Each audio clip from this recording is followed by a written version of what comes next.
I'll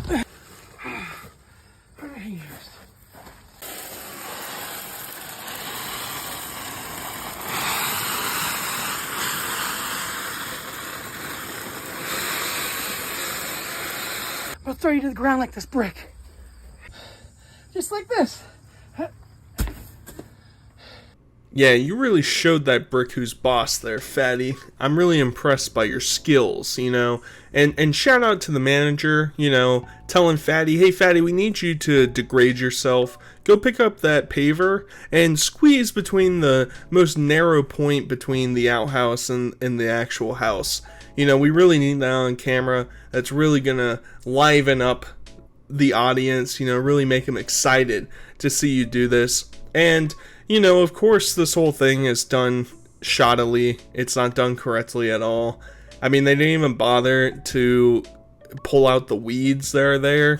I mean, the best method you could have done is pull out the weeds, flatten the dirt there, put some sand, put some gravel. You know, at least you get some filtration going on there. And then put the pavers down. But no, we can't be bothered with that. We're just going to leave everything how it is and slightly take the fans' advice and then punt it off as our own advice because we are geniuses. It's only going to lead to these pavers like cracking and shifting and moving, and water will probably pool up there a lot. It's just going to be a mess. Either way, speaking of people being really smart and really intelligent, well, Fatty claims to have been invited in some capacity to go on the Howard Stern show. I don't know the validity of that. I feel like there's a couple possibilities for this. Some people are casting, you know, doubt about this being practical, but for years Howard Stern benefited off the backs of mentally disabled and, you know, physical anomalies on his show, and Fatty would be no exception. I could also see it being a troll. I could see it being some like intern producer that's aware of Fatty trying to make his first big catch on the Howard Stern show. I don't know. Howard Stern's fallen off. He's not as interesting or fun as he used to be. So would Fatty even be fun on that show? Probably not. I feel like he would get lambasted and it would turn really sad really fast. But hey, at least potentially we have that to look forward to. Who knows? We're going to examine several different videos of Fatty. Fatty is afraid for his life. He's so petrified. We'll get to that at the end. Rough and rowdy, any one of these boxing leads or influencers that want to have me on, I'm open to it. But there's some specific people I want to fight. And I'm going to tell you something right now. I'm going to be one pissed off fat man for sure. That being said, all you other big old content creators, you'd be stupid not to take me on. Yeah, you guys hear that? You hear that? You'd be so dumb to not take Fatty on. And notice that he says big YouTubers. I think it's a double entendre a little bit there. You know, maybe a little bit of a slip. He is calling out large humans, but he's also calling out people that have massive audiences that dwarf fatties. So, I think it's pretty clear. He keeps doing this shtick where he's calling out people. First off, Gabriel Iglesias is in a separate stratosphere from all these other YouTubers. So that's irrelevant. And now he's trying to get these boxing producers to try... Like, I know I was shocked when Wings and Boogie both got medically cleared. How is Fatty supposed to? He records this like 2-minute long video of him breaking sticks in the woods and slightly tapping a tree with his fists. And he is just completely winded, completely out of breath. I mean, this man has zero shot in performing anything physical. He can barely walk around his property, and you expect me to see him fight Badland Chugs or somebody like that? I mean, give me a break.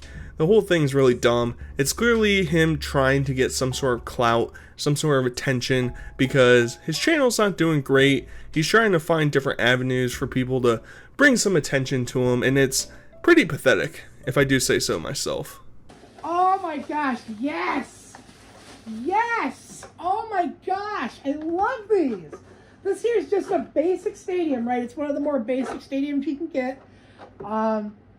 In clear.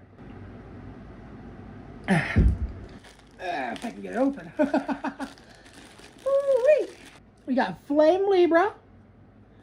Really good stamina type. I had almost all the Metal Fusion era stuff. except for Burn Phoenix. And I have him now. So, I'm trying to figure out how I should approach this Fatty video, because part of me is like, well, I guess it's good that he enjoys something and he's showing actual enthusiasm for something. I've never heard of him being intrigued by Beyblades, but I feel like he fits the criteria for somebody that is a 30-year-old Beyblades fan, so maybe I shouldn't be, too shocked in this situation. But on the other hand, this is clearly an advertisement. Fatty gets some affiliate link with this website that sells Beyblades, and part of me is just wondering, yeah, they sent him, I don't know, like 8 items. It probably totaled like $100 or something like that. But part of me is still even curious.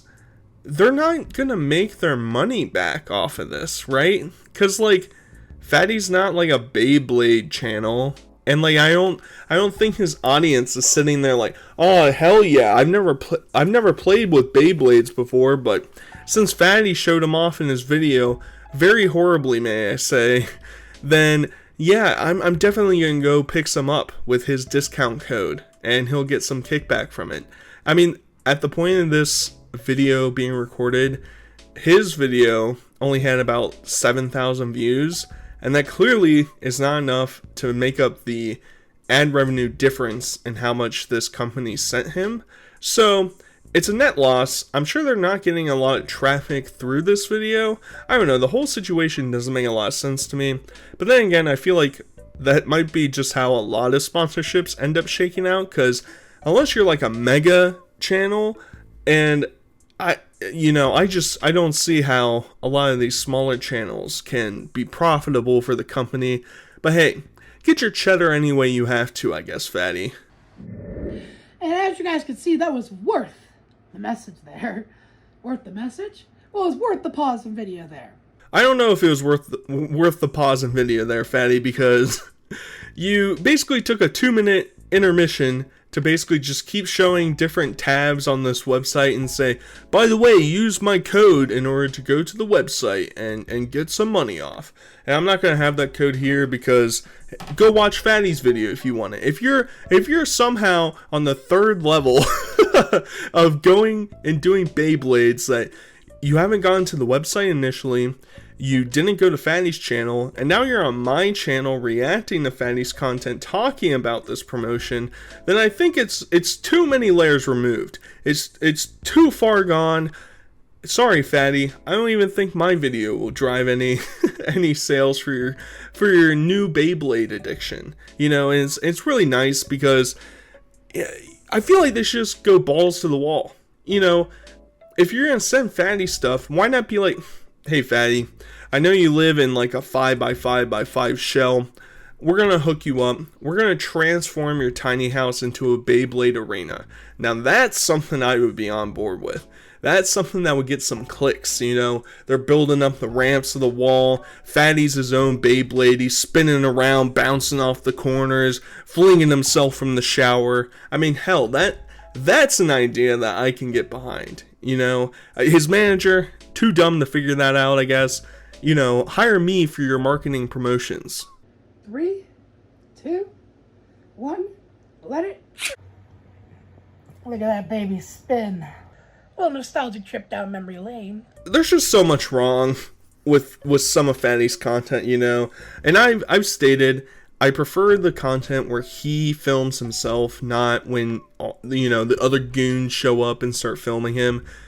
But like at the same time, I don't know what went through his mind to think, oh, I'm going to do 2 different camera angles to show me rip this Beyblade. Instead of just doing one that's looking over the top of the table to show him ripping it and it spinning at the same time.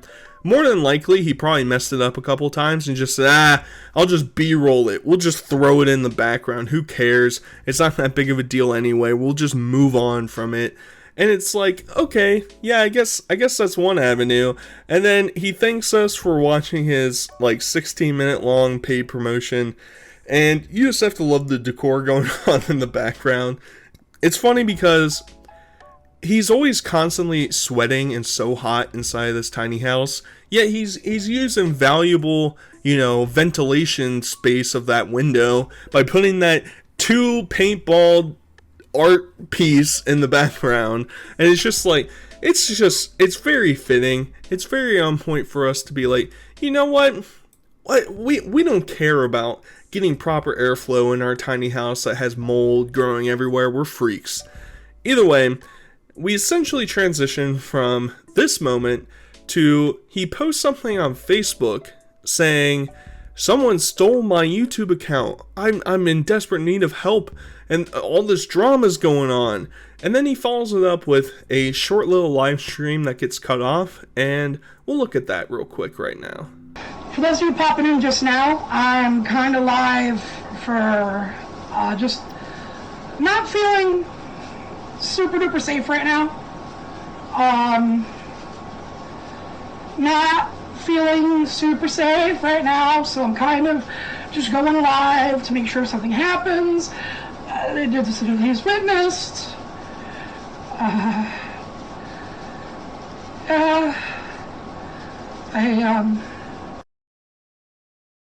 So this is his reaction to it. It's, we can dogpile on him for overreacting clearly to the circumstance that went on. He has this, air quotes, has this post under some other video that he posted, basically apologizing for overreacting to this whole situation. It's clearly not written by Fatty, because when has Fatty ever written like a 4-paragraph essay before? That's never happened. So we can rest assured in like some of the nuances, I'm more fresh to the Fatty game. I haven't been around for years and years and years, but even I can understand how he writes certain things. He has terrible grammar, doesn't really know how to formulate sentences, and it looks like this is an imitation of somebody trying to pawn off Fatty's style of writing or talking, where you just misspell a couple things here or there. That's not really how Fatty navigates this whole minefield. Either way, I mean, who knows who is trying to take over his channel, It's just like, it's so overblown. We have Bling Bling Boy over here talking about taking over the world once again, but in reverse. And it's just like, I don't know. It's really hard for me to take Chris seriously when he cries wolf all the time, and it doubly doesn't help when his haircut looks like how it does. It's not looking great up there. It's pretty bad, and it's hard for me to focus, but clearly somebody cuts off the stream. They're like, Chris, you can't cry for help. We're not allowing this. At the same time, it's like, I sort of see it from his manager's point of view, because this was probably something like his manager signed into his account to delete negative comments on his videos, and then Fatty probably got an email saying, oh, somebody accessed your YouTube account, and Fatty was like freaking out thinking that somebody had stolen it. That's probably the likely scenario. And then the dude stopped the stream, called Fatty and said, Fatty, what are you doing, dude? Like, you need to not be so impulsive all the time. Either way, some of the Fatty content is slowing down a little bit, so we'll get there when we get there, when he starts putting any amount of effort into his videos, but that's kind of ironic coming from me. Either way, I hope you guys enjoyed this short, quick, and to the point video, and until next time, I'll talk to you guys later. Peace.